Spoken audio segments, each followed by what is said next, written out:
બધાને કોન્ફિડન્સ જોઈએ છે, પણ રિસ્પોન્સિબિલિટી એ તો બહુ ઓછા લોકો લેવા તૈયાર હોય છે. આપણે રોજ કહીએ છીએ કે યાર આજે શું કરવું ખબર નથી પડતી, લોકો શું કહેશે, જો ફેલ થઈ ગયો તો.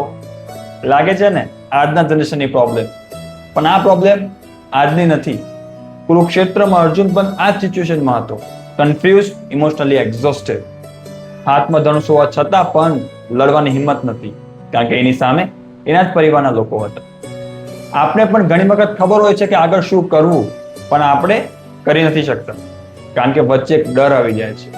ડર ફેલ થવાનો, ડર કે લોકો શું કહેશે, અને એટલે આપણે એક્શન નથી લઈ શકતા અને રિઝલ્ટને કંટ્રોલ કરવા જઈએ છીએ. અને આ સમયે કૃષ્ણએ અર્જુનને જે કહ્યું તે આ સમજવા જેવું છે કે તારો કંટ્રોલ તારી એક્શન પર છે, રિઝલ્ટ પર નહીં. અને આપણે એનું ઉલટું કરીએ છીએ.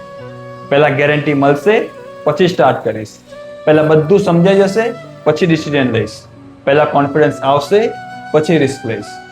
અને આ પછી એ આપણી લાઈફનો સૌથી એક્સપેન્સિવ વર્ડ બની જાય છે. કેટલાક સપનાઓ આ પછીના લીધે રહી જાય છે. એન્ડ ધી એન્ડ શું રિઝલ્ટ આવશે એ આપણા હાથમાં નથી, ક્યારે પણ નહીં હોય.